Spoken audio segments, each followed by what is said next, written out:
बार फिर आप सभी को मेरी तरफ से बहुत सारी राम राम। और ये आज की जो वीडियो होने वाली है ये होने वाली है आज मेरा गला बहुत ज्यादा खराब है तो इस मर्दाना आवाज के लिए मैं पहले ही क्षमा चाहती हूँ और आज की वीडियो में यही झेलनी पड़ेगी। ठीक है, तो मैं बता रही थी कि आज की जो वीडियो होने वाली है ये होने वाली है प्रीलिम्स की बुक लिस्ट। किसके बारे में? यूपीएससी प्रीलिम्स की बुक लिस्ट के बारे में। जो इतनी मेरे को मैसेज आ रहे हैं, मैम लिस्ट बता दो, लिस्ट बता दो। देखो सच बताऊं तो कोई लिस्ट नहीं है मेरे पास क्या किसी के पास नहीं है, क्योंकि प्रीलिम्स की कोई लिस्ट नहीं होती। ठीक है, कुल मिला के 4 किताबें हैं, 4 या 5 जो मैं अभी बताऊंगी, वीडियो के एंड तक आपको पता चल जाएगा। वही है और वही करनी है। तो देखो सबसे पहले तो अपने दिमाग से ये बात निकाल दो यार कि कोई लिस्ट है, क्योंकि लिस्ट हो कैसे जाती है। ये जो लिस्ट वर्ड है ये क्यों इतना कॉमन है? कारण ये है कि यार देख, कहीं से तुमने वीडियो देखी, जैसे मेरी देख ली है, किसी टॉपर की देख ली, अरे टॉपर ने पढ़ा है तो उसको हो गया तो मेरा भी हो जाएगा। एक किताब को 1-2 किताब ऐड कर ली।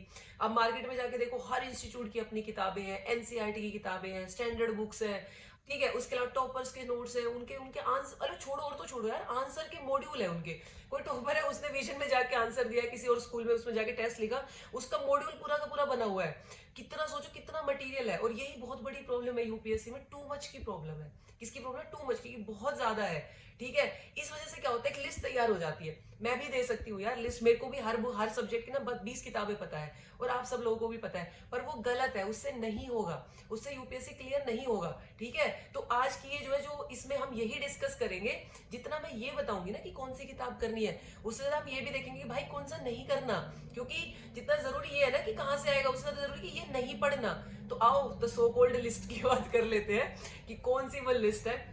तो देखो यार, बिना टाइम वेस्ट करे सबसे पहले एक एक सब्जेक्ट से बात करते हैं। सबसे पहले नेहरू जी से शुरू कर लेते हैं, हिस्ट्री से। तो यदि हिस्ट्री की बात करें तो हम सब बेसिकली हिस्ट्री को 4 पार्ट में डिवाइड करेंगे। सबसे पहले वाली अपनी मॉडर्न है, फिर मेडिवल है, फिर एंशिएंट है, और एक आर्ट एंड कल्चर भी एक सेपरेट सब्जेक्ट की तरह लेंगे। ठीक है, तो देखो यार, मॉडर्न की बात करें तो ये किताब हम सबने देखी होती है, बहुत सारे टॉपर्स भी बोलते हैं ये एनसीईआरटी की है, बिपिन चंद्रा की। इसके अलावा एक और बहुत मोटी को किताब आती है बिपिन चंद्रा की, और पता नहीं और भी बहुत सारी किताबें हैं। देखो यार, ये किताबें नहीं पढ़नी है।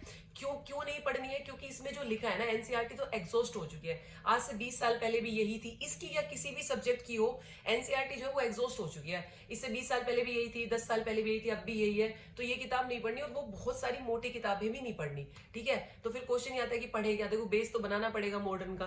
तो देखो ये जो किताब है ना, ये आप पढ़ सकते हैं, बेस बनाने के लिए अच्छी किताब है। बहुत सारे टॉपर्स भी इसको रिकमेंड करते हैं। रीजन क्या है? क्योंकि उस टाइम क्या होता था कि 10-12 जो क्वेश्चन आते थे हिस्ट्री के, इससे बड़े आराम से हो जाते थे। यूपीएससी का भी मेजर फोकस इसी पे होता था, मॉडर्न का ही, और वो क्वेश्चन इससे हो जाते थे। तो सबने रिकमेंड करी, अच्छी किताब है, अच्छी किताब है। मजे की बात ये है कि पिछले 2 साल से इससे एक भी क्वेश्चन नहीं आया, और जो आए हैं वो इतने ईजी आए हैं कि वो वैसे ही हो जाएंगे, और जो इतने डिफिकल्ट आए फिर वो किसी से भी नहीं होंगे। तो देखो इससे देखो फिर भी बेस बना सकते हो इससे, लेकिन मैं कहूंगी ज्यादा फोकस पता है किस पे करना। आपने देखा होगा हर पेज हर चैप्टर के बाद ना समरी दे रखी है, तो ज्यादा फोकस ना समरी पे करो, उसको घोट लो, उसको अच्छे से रट लो। और पीछे ना कुछ टेबल्स दे रखी है इसके अंदर, गवर्नर जनरल की है, कांग्रेस के सेशंस की है, न्यूज़पेपर की है कि किसका कौन सा अखबार था, उसको बढ़िया रट लो, चाट लो, घोट लो, जो मन करे वो कर लो, उसको जरूर देखो। ठीक है, होगा तो उसी से हो जाएगा जो तुमसे होना होगा, वरना इससे भी नहीं होगा, फिर किसी और से भी नहीं होगा। बट ये अच्छी बुकें करी जा सकती है, इसके अलावा टाइम वेस्ट नहीं करते। इसके अलावा देखो यार, मॉडर्न का कोई सोर्स नहीं करना, प्रीवियस ईयर क्वेश्चन करने जिसपे हम एंड में आएंगे वीडियो के, और कुछ ना करना। और फिर कह रही हूँ मत करना, नहीं करना मतलब नहीं करना। अब बात कर लेते देखो यार मेडिवल की और एंशिएंट की। मेडिवल एंशिएंट के लिए भी बहुत किताबों के नाम है मार्केट में, आर एस शर्मा है, ये है वो है। देखो यार, तुम शायद हंसोगे भी इस बात पे, जो अगली किताब का मैं नाम लेने वाली हूँ, किताब है लूसेंट की। जनरली आपको कह रहे मैम आप एसएससी किताब हमें क्यों बता रहे हो? देखो यार, है जरूर एसएससी की, उसमें डाटा भी बहुत है, मैं इस बात से एग्री करूंगी, लेकिन कुल मिला के ना सिर्फ 20 पेज है उसके अंदर, 20-25 इतने ही पेज है, और डाटा है ज्यादा, लेकिन कितना ही है यार, 20 पेज तो आदमी वैसे रट ले। रोज उसको पाड़ के रख लो, उसकी फोटो स्टेट निकलवा लो, 20 पेज को अपना घूमते फिरते देख लो, रोज तुम 20-20 10-10 मिनट भी देखोगे ना, याद हो जाएगी। क्योंकि यदि आप पैटर्न देखोगे ना यूपीएससी के प्रीवियस ईयर में, तो मेडिवल और एंशिएंट से जो क्वेश्चन आते हैं वो डायरेक्टली पूछता है। जैसे इस साल का क्वेश्चन था फनम, वो डायरेक्टली लिखा हुआ है, वो सीधा पूछेंगे कि ये जो टर्म है ये किससे रिलेटेड है, एंशिएंट हिस्ट्री में देखते हो किससे रिलेटेड है, वो वहीं से बताएगी। और इस बार तो इतने मीम बने होंगे ना, आप लोगों ने भी देखा होगा, ये दिखा रखा है बड़ी सी लूसेंट है, उसके सामने लक्ष्मीकांत और ये सब किताबें से पिद्दी सी बन के बैठी है, और उसको सबसे बड़ा दिखा रखा है। कारण यही है यार कि क्वेश्चन वहीं से आते हैं। तो 20 पेज है, घोट लो, रट लो, और कुछ नहीं करना, चाट जाओ उनको, बस वहीं से आ जाएगा। आना होगा तो, नहीं तो कितनी किताबें पढ़ लो नहीं होगा। ठीक है, ये हो गया अपना मेडिवल का और एंशिएंट का। अब बात करते हैं आर्ट एंड कल्चर की, क्योंकि वो अपने आप में एक सेपरेट टॉपिक है। तो ये किताब देखी होगी आपने, नितिन सिंघानिया की। ठीक है, बड़ी अच्छी सी किताब है, मैंने भी ली थी। शुरू शुरू में मैं भी बड़ी चाव में थी, मैं इसको ऐसे लेके जाती थी रोज सुबह लाइब्रेरी। अरे आज तो आर्ट एंड कल्चर में ये पढ़ के आऊंगी, वो पढ़ के आऊंगी। देखो पहले यार इसकी मोटाई देखो, ये क्या ऐसी और भी बहुत सारी किताबें, इसकी मोटाई देखो यार, इतनी मोटाई वाली जो किताब है ना, उसका तो रिवीजन भी नहीं हो पाएगा। मैं तो कह रही हूँ 500 बार करो, तुम 5 बार भी नहीं कर पाओगे इसका। ठीक है, तो ये नहीं करना है, क्योंकि इसमें इतनी टर्म्स है ना, तुम्हें तो वो 20 पेज की कंटेंट ज्यादा लग रहा है, इसमें तो इतनी टर्म है ना कि पढ़ते पढ़ते ही पागल हो जाओगे। ठीक है, तो ऐसी कोई किताब नहीं करनी है यार। तुमने कोई 10 साल का प्लान थोड़ी बना रखा है। पंचवर्षीय योजना है तो मेरी तरफ से कुछ करो, मैं भी गलत इन्फॉर्मेशन दे दूंगी, लेकिन 1 साल में करना है ना, लिमिटेड पढ़ना है। 2 साल का भी टारगेट है तो भी क्रस्ट पढ़ो ना, जिसमें से आ रहा है। तो ये देखो यार, ये मेरी तरफ से बिल्कुल ना है, इस किताब को बिल्कुल नहीं करनी। लेकिन आर्ट एंड कल्चर इंपॉर्टेंट हिस्सा तो है ही भाई, देखो पेपर का। तो फिर दिमाग में आएगा क्या पढ़े। देखो यार, ये फाइन आर्ट्स की किताब है, 11th क्लास की एनसीईआरटी, बहुत ही प्यारी किताब है। ऐसा नहीं है कि मेरे को सारी एनसीईआरटीओ से नफरत है, कुछ अच्छी भी है, जैसे कि ये वाली है, बढ़िया किताब है। इसमें देखोगे ना, ज्यादातर जो है फोटो वोटो दे रखी है, आप देखोगे इधर, और ऐसा बहुत ज्यादा डाटा नहीं है, बट अच्छा दे रखा है। आपको एक टाइमलाइन याद होगी कि भाई पेंटिंग कैसे ग्रो हुई, या टेम्पल कैसे बने, कौन कौन से टाइप के थे। यहीं से हो जाएगा क्वेश्चन आर्ट एंड कल्चर का, इसी से हो जाएगा, और होना होगा तो इसी से हो जाएगा, क्योंकि इतने ही क्वेश्चन आएंगे भाई इजी। उसके अलावा किसी से भी नहीं होगा, ना उससे होगा। पहली बात तो वो याद नहीं होगी तो उससे क्वेश्चन नहीं हो जाएगा। ठीक है, तो इससे हो जाएगा, तो ये करनी है। और एक और बात देखो यार, इसके अलावा कुछ नहीं करना, हिस्ट्री में यही करना है। एक और बात बीच में बताऊं, देखो यार, यूपीएससी का जो एग्जाम है ना, उसकी कट ऑफ इसीलिए कम जा रही है क्योंकि वो इन सब से नहीं आ रहा, जो हमने इतने सालों से सो कॉल्ड सोर्स सुन रखे ना कि एनसीईआरटी पढ़ लो, हर टॉपर कहता है एनसीईआरटी पढ़ लो। यार पढ़ी उन्होंने भी नहीं होती, और यदि पढ़ी होगी तो बिल्कुल स्टार्टिंग में पढ़ी होती, बेस बनाने के लिए। रिवीजन कोई नहीं कर पाता उसका। और जो 6th क्लास की एनसीईआरटी वो छठी में यूं दी थी भाई, क्योंकि जब तुम छठी में थे तुमको 11वीं की समझ नहीं आती थी। अब थोड़ी देंगे, जब तुम 11वीं की पढ़ सकते हो तो छठी की क्यों पढ़नी है। उसमें भी बहुत सारा ट्रिवियल डाटा ऐसा है, मैं टॉपर से पूछूं जो कहता है कि उसने पढ़ी है, उसको भी नहीं आता होगा। तो ऐसा कुछ नहीं होता। और जो रटी रटाई बातें वो मत चलो, वो एग्जॉस्ट हो चुकी है। डाटा 20 साल पहले भी वही था, आज भी वही था। ठीक है, अब देखो यार, हिस्ट्री हो गई, देखो यार अपनी पॉलिटी पे। और पॉलिटी में देखो, मैं सबके साथ हूँ, सबका साथ सबका विकास। देखो हर टॉपर भी यही बात करता है। बिल्कुल यार, ये बहुत ही खूबसूरत बुक है पॉलिटी की, लक्ष्मीकांत की। और ये इतनी प्यारी किताब है ना कि बच्चा जब सबसे पहले राजेंद्र नगर में या कहीं भी तैयारी करने लगता है ना, सबसे पहले यही किताब खरीदता है। ठीक है, और लक्ष्मीकांत ने भी इसके इतने कलर बदल दिए ना कि लाल थी, फिर नीली थी, अब हरी हो गई। और सबसे मजेदार बात ये है इस किताब की कि इसको पढ़ के ना इतना अथाह ज्ञानी महसूस होता है। मतलब मैंने ये किताब ना हजारों बार पढ़ी होगी, और हर बार मुझे पढ़ के ऐसा लगता है अरे यार इतना ज्ञान, मतलब इतनी ज्ञानी, जुडिशरी का भी पता चल गया, पार्लियामेंट का भी। और फिर 15-20 दिन होते जाते हैं और ज्ञान उठता जाता है। ठीक है, तो मतलब दिक्कत यही है कि यार याद नहीं रहता बहुत लंबे टाइम तक, क्योंकि भाई ये डाटा बहुत ज्यादा है, बट लैंग्वेज बहुत अच्छी है, और किताब सच में बहुत प्यारी है। और इसका कोई सब्स्टिट्यूट नहीं है यार, इसका कोई सब्स्टिट्यूट हो भी नहीं सकता। लेकिन पहले थोड़ी एक चीज चेंज हो गई है कि देखो पहले क्या होता था, इससे डायरेक्ट क्वेश्चन आते थे। अब यूपीएससी ने देखो कुछ क्वेश्चन तो ऐसे हैं जो डायरेक्ट ही आएंगे अभी भी, लेकिन कुछ क्वेश्चन ऐसे हैं जो थोड़े करंट में आते हैं, जैसे एक पेरोल फरलो का रखा था, या पुलिस कस्टडी का रखा था। देखो यदि आप डेली करंट अफेयर देख रहे हो थोड़ा बहुत, तो वो वैसे हो जाएगा, कॉमन सेंस से होगा। क्योंकि या तो बहुत एक्सट्रीम स्टेटमेंट दे रखी होगी कि पेरोल तो किसी की मना ही नहीं हो सकती, ऐसा थोड़ी है, क्यों नहीं हो सकती मना। ठीक है, या तो कोई एक्सट्रीम स्टेटमेंट दे रखी होगी, या तुम कॉमन सेंस उसको कर लोगे, या फिर तुमसे कॉमन सेंस या करंट से नहीं होगा ना, तो मैं लिख के दे रही हूँ, किसी से नहीं होगा। इसलिए तो कट ऑफ कम जा रही है बाबा, इसलिए तो कट ऑफ कितनी 43-44% जा रही है। 87, 91 से 87 आ गई, और इस पर इसीलिए कम जा रही है क्योंकि यूपीएससी क्वेश्चन ही ऐसे पूछ रहा है जो किसी से नहीं हो रहे। ठीक है, तो ये करना है, बहुत अच्छी किताब है और इसको बिल्कुल करना है, और ऐसे दिल से लगा के रखना है। ठीक है, तो ये करना है। उसके अलावा थोड़ा बहुत करंट तो है ही, वो देखना है, कॉमन सेंस से करना है क्वेश्चन। अब देखो पॉलिटी हो गई है, हिस्ट्री हो गई है, अब एक तीसरा महान बड़ा बेड़ा उठा लेते हैं, ज्योग्राफी का। भाई ज्योग्राफी ज्योग्राफी ज्योग्राफी इतनी हो रखी है। ऐसी आपने ये किताब देखी होगी आपने, ये किताब है, और ऐसी और बहुत सारी किताबें यार, माजिद हुसैन की, और पता नहीं कितनी किताबों के नाम है, खुल्लर उल्लर, इन सब लोगों की किताब है। देखा इस किताब की मोटाई देखो, जैसे मैंने पहले आपको नितिन सिंघानिया के भी किताब में कहा था यार, इतनी मोटी किताब है, और ये लोग क्लेम करते हैं मार्केट में कि सारे जो आपके क्वेश्चन आएंगे ना यूपीएससी में से, इसी में से आ जाएंगे। अब मान लो, फर्ज करो कि भाई ज्योग्राफी में आ गए, मान लो 15 क्वेश्चन आए हैं, और मैं मान भी लूं, जो कि डिफिकल्ट है, पर फिर भी मैं मान लूं कि 15 के 15 इसमें से आ गए। पेज देखो यार, 700-800 पेजों की किताब है। तुम्हें लगता है तुम एक बार पढ़ के तुम्हें याद होगी? गारंटी हो ही नहीं सकती। और रिवाइज तुम इसे कर नहीं पाओगे क्योंकि मोटी इतनी है। जब इससे अच्छा कोई मुझे ये कह दे कि यार मैं तुम्हें 100 पेज की किताब दे रहा हूँ, उसमें से तुम्हारे 15 नहीं होंगे पर 10 हो जाएंगे, मैं गारंटी दे सकती हूँ कि मैं उस 100 पेज की किताब को तुम भी भाई 5 बार कर लोगे, उसको 10 बार कर लोगे, कम से कम 10 क्वेश्चन तो होंगे। इससे 15 आ भी रहे हो यार। ऐसे तो मैं एक किताब बना दूं नर्सरी से लेकर पीएचडी तक की, और मैं लिख के दे रही हूँ कि सारे क्वेश्चन इसी से आएंगे, पर वो प्रैक्टिकल थोड़ी है यार, खुद दिमाग लगाओ। मान लो आ भी गए क्वेश्चन, तो ना रिवाइज होंगे, कर भी नहीं पाओगे। ऐसी किताब से देख यार दूर रहो। ये हो रहे एक और बताऊंगी, मुन्नाल सर भी, उनकी मैं देख रही थी, अभी मार्केट गई थी 2-3 दिन पहले, मैं देख रही थी इतनी मोटी हो गई उनकी। मैं कहा यार ये किसी कोई बच्चा कैसे कर पाएगा, और कर लेगा यदि गलत इन्फॉर्मेशन के चलते फिर वो रिवाइज नहीं हो पाएगी। और रिवीजन सबसे ज्यादा इंपॉर्टेंट है यार। हमें दिमाग में एक फोटो मेमोरी होती है, हमें ना पेज याद आता है, इसलिए हम हमेशा कहते हैं हर टॉपर और सब बच्चे, मैं भी इसीलिए कह रही हूँ यार एक किताब से पढ़ो। एक किताब से क्यों पढ़ो? एक किताब से क्योंकि जब हम किताब पढ़ते हैं ना, हम वहाँ पे अपने नोट्स भी लिखते हैं, कुछ समझ में नहीं आया वो भी लिख लेते हैं, और हमारे दिमाग में वो छपने लगता है। इसलिए कहते हैं कि वीडियो भी हमेशा एक ही बंदे की देखो और किताब भी एक से, ताकि आपको दिमाग में वो शब्द गूंजे और फोटो सामने आए। क्योंकि बहुत प्रेशर होता है यार एग्जाम में, प्री का पेपर है ना, बहुत प्रेशर में बैठे होते हो, ऐसे से एक बार रैंडम पड़ी हुई चीजें कभी याद नहीं आती, ठीक है। तो प्रेशर में ना सिर्फ वो फोटो मेमोरी याद आती है कि हाँ यार वहाँ एक पेज था, उस पेज पे मैंने वो लिखा हुआ था। वैसी मेमोरी तब होगी जब रिवीजन होगा। 500 बार रिवीजन, क्या मतलब कितनी बार कर सकते हो उतनी बार रिवीजन होगा। ऐसी कोई भी किताब नहीं पढ़नी यार, बिल्कुल भी नहीं पढ़नी।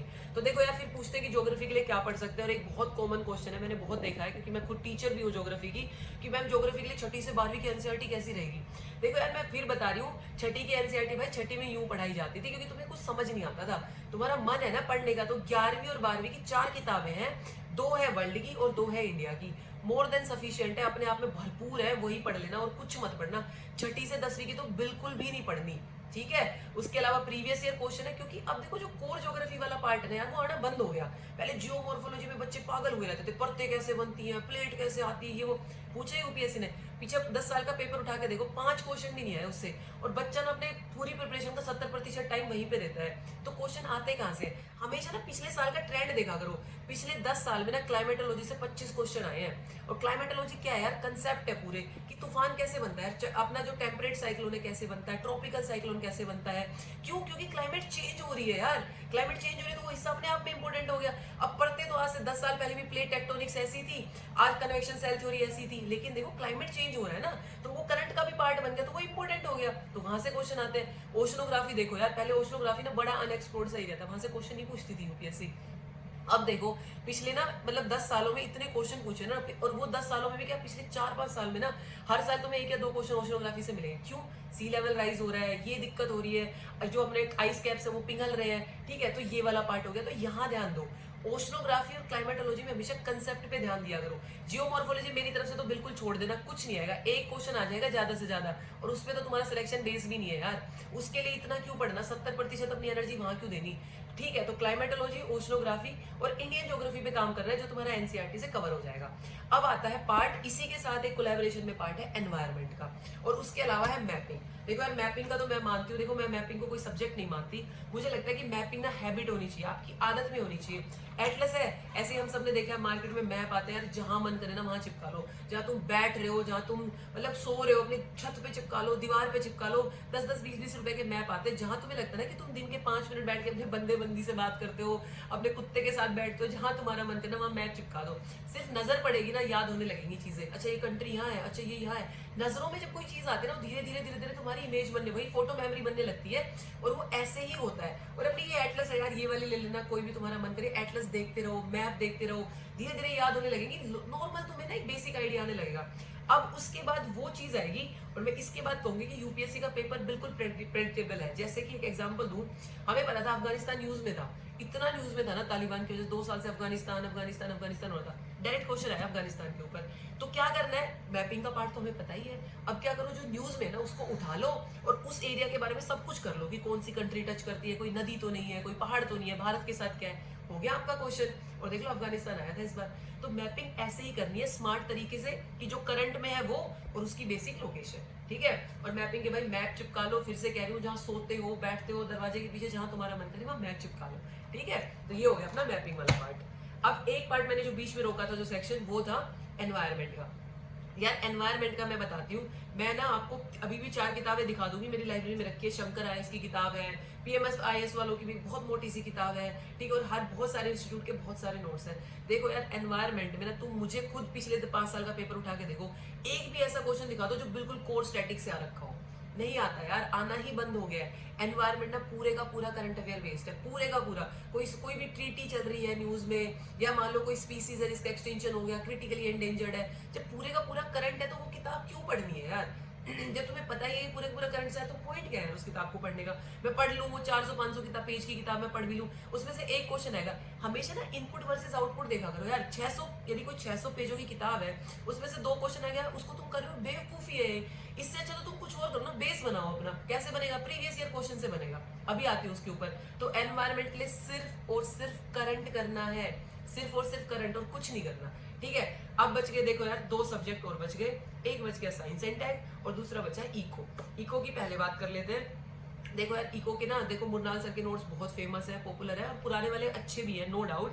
बट अब मैं बताऊं ना, उनके भी नोट्स इतने हो गए ना मार्केट में, ऐसे बंडल के बंडल रखे हैं, ऐसे देखते हो ना, मैं तो मतलब तुम्हारा मुंह पूरा ना उस बंडल में कवर हो जाएगा, इतने ऊंचे बंडल है वो, ठीक है? उनका रिवीजन ही नहीं हो पाएगा। सेम लॉजिक है यार, रिवीजन पॉसिबल नहीं है। तो देखो कहाँ से करें? देखो आपका अपना अपना अपना ओपिनियन हो सकता है, लेकिन देखो मैंने क्या किया था यार, एक श्री राम की ना 200 पेज की पतली सी किताब आती है, श्री राम आईएएस ना, पहले उसकी प्रिंट आउट कॉपी निकालता था, और उस टाइम वो बड़ी सस्ती भी थी।